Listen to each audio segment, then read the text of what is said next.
Ministerio Palabras de Vida Eterna, ministrando fe y esperanza en el Señor Jesucristo.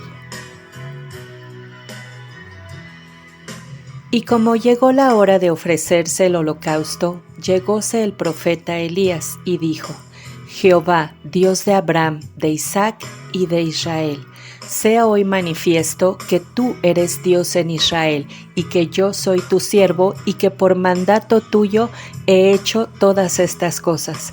Primer libro de Reyes, capítulo 18, verso 36.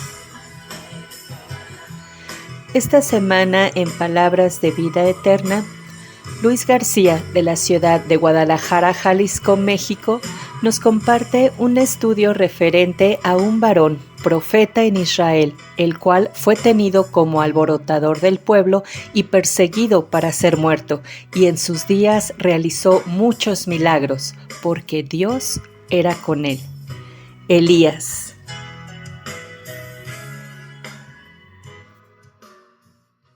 Hola hermanas, el Señor les bendiga. Espero se encuentren muy bien. Es un gusto para mí saludarles y nuevamente compartirles acerca de la vida del profeta Elías.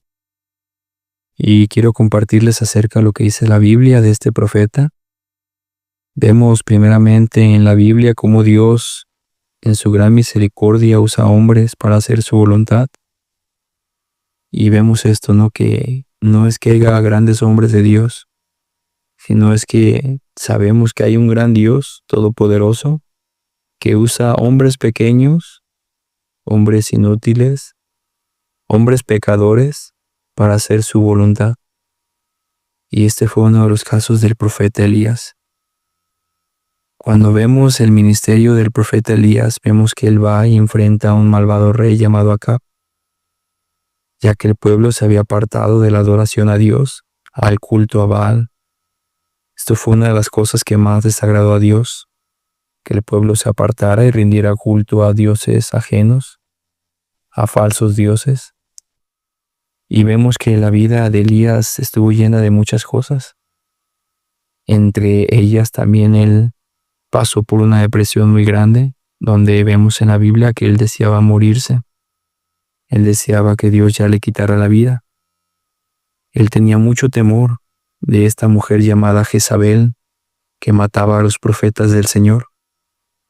Pero Dios estaba con Elías y Dios lo iba a confortar. Dios le iba a mostrar su mano poderosa. Y vemos que Dios nunca dejó a Elías. Siempre estuvo con él, siempre lo protegió y siempre fue usado poderosamente por Dios. Nosotros vemos la primera aparición de Elías en Primera de Reyes, capítulo 17, versículo 1. La Biblia nos dice: y entonces Elías, tisbita, que era de los moradores de Galaad, dijo a Acab: vive Jehová Dios de Israel, delante del cual estoy, que no habrá lluvia ni rocío en estos años, sino por mi palabra. Y después vemos que dice en el versículo 2, y fue a él palabra de Jehová diciendo: apártate de aquí, vuélvete al oriente y escóndete en el arroyo de Querib, que está delante del Jordán. Beberás del arroyo. Yo he mandado a los cuervos para que te den allí de comer. Y él fue e hizo conforme a la palabra de Jehová, pues se fue y asentó junto al arroyo de Querib, que está antes del Jordán.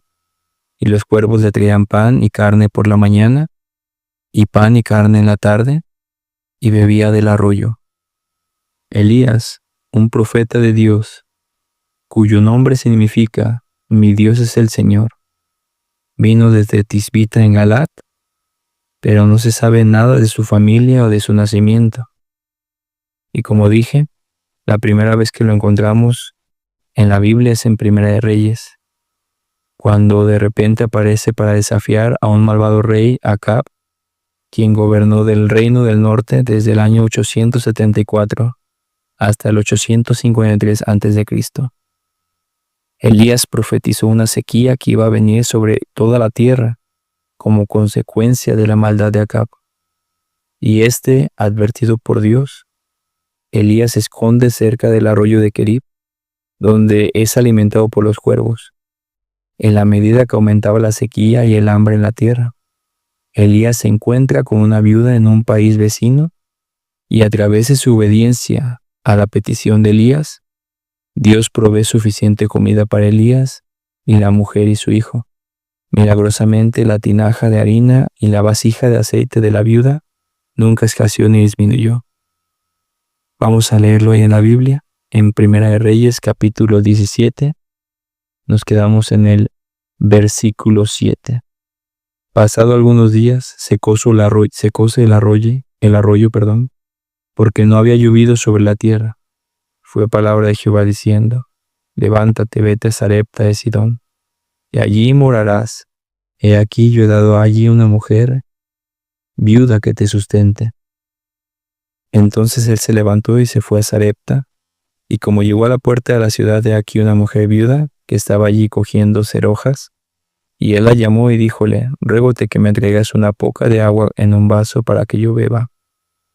Yendo ella para traérsela, él la volvió a llamar y díjole: ruégote que me traigas también un bocado de pan en tu mano. Ella respondió: vive Jehová, Dios tuyo, que no tengo pan cocido, que solamente un puñado de harina tengo en la tinaja y un poco de aceite en una botija. Y ahora cogía dos cerojas para entrarme y aderezarlo para mí y para mi hijo, y que lo comamos y nos muramos. Dijo Elías: no hayas temor, ve, haz como has dicho, empero hazme a mí primero de ello una pequeña torta cocida debajo de la ceniza y tráemela. Después harás para ti y para tu hijo. Porque Jehová Dios de Israel ha dicho así: la tinaja de la harina no escaseará, ni se disminuirá la botija del aceite, hasta aquel día que Jehová dará lluvia sobre la haz de la tierra. Entonces ella fue e hizo como Elías le dijo, y comió él y ella y su casa muchos días. La tinaja de la harina no escaseó, ni menguó la botija del aceite, conforme a la palabra de Jehová que había dicho por Elías. Vemos la fidelidad de Dios en su palabra, que Él siempre cumple lo que dice. Entonces yo encuentro aquí una lección para nosotros como creyentes, y es que si caminamos en comunión con el Señor y lo obedecemos, vamos a estar abiertos a su voluntad, y cuando estamos en la voluntad de Dios, Él satisface nuestras necesidades y su misericordia para con nosotros nunca se agota. Y eso fue lo mismo que dijo el Señor Jesucristo ahí en Mateo. Si nosotros vamos a Mateo capítulo 6, versículo 25, el Señor Jesucristo dijo estas palabras: por tanto os digo, no os congojéis por vuestra vida, qué habéis de comer, o qué habéis de beber, ni por nuestro cuerpo, qué habéis de vestir. ¿No es la vida más que el alimento y el cuerpo que el vestido? Mirad las aves del cielo, que no siembran ni ciegan, ni allegan en alfolíes, y vuestro Padre celestial las alimenta. ¿No sois vosotros mucho mejores que ellas? Mas, ¿quién de vosotros podrá, congojándose, añadir a su estatura un codo? Y por el vestido, ¿por qué os congojáis? Reparad los lirios del campo, cómo crecen, no trabajan ni hilan. Mas yo os digo que ni aun Salomón con toda su gloria fue vestido como uno de ellos. Si la hierba del campo que hoy es y mañana es echada al horno, Dios la viste así, ¿no hará mucho más a vosotros, hombres de poca fe? No os congojéis pues diciendo: ¿qué comeremos o qué beberemos o con qué nos cubriremos? Porque los gentiles buscan todas estas cosas, que vuestro Padre Celestial sabe que de todas las cosas habéis menester. Mas buscad primeramente el reino de Dios y su justicia, todas estas cosas os serán añadidas. Así que no os congojéis por el día de mañana, que el día de mañana traerá su fatiga, basta al día su afán. Como cristianos debemos entender que no sabemos qué va a pasar el día de mañana. No sabemos qué es lo que va a suceder, pero congojándonos, preocupándonos, no vamos a ganar nada.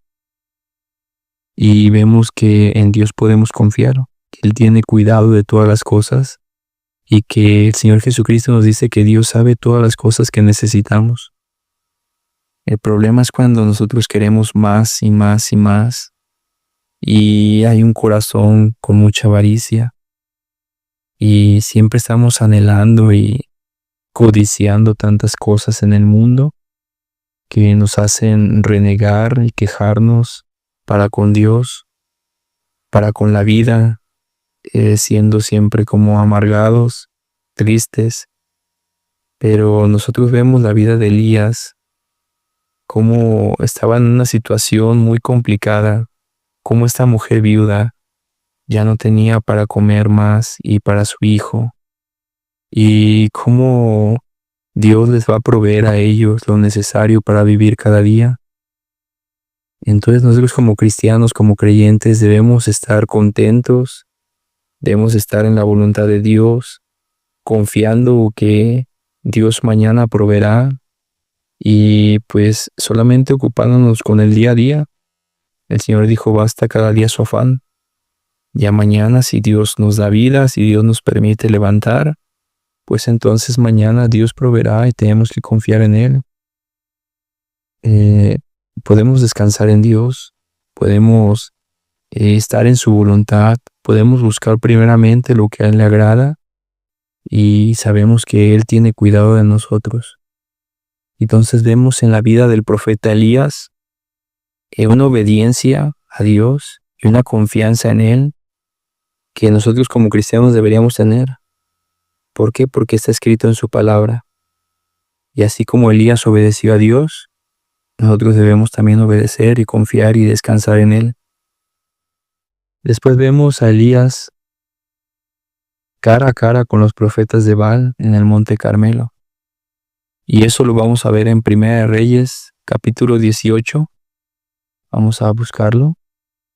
En 1 Reyes, capítulo 18, versículos del 17 hasta el versículo 40. Nosotros vamos a encontrar cómo los profetas de Baal invocan a su Dios todo el día, deseando que lloviera fuego del cielo, pero todo fue en vano. Ellos, por más que invocan, por más que danzan, incluso dice la Biblia que se cortaban y estaban bañados en sangre para invocar a Baal, para que consumiera el altar, y pues no se vio nada. Y esto es porque Baal es un Dios falso. Y Elías quería demostrarle al pueblo de Israel quién es el verdadero Dios, en quién deberían confiar, en quién deberían creer. Luego vemos que Elías construye un altar de piedras, hace una zanja alrededor, pone el sacrificio sobre la leña y pide que se derrame agua sobre el sacrificio 3 veces. Esperamos que este video haya sido de enseñanza, edificación y bendición, y queremos invitarte a compartirlo. Ministerio Palabras de Vida Eterna, ministrando fe y esperanza en el Señor Jesucristo.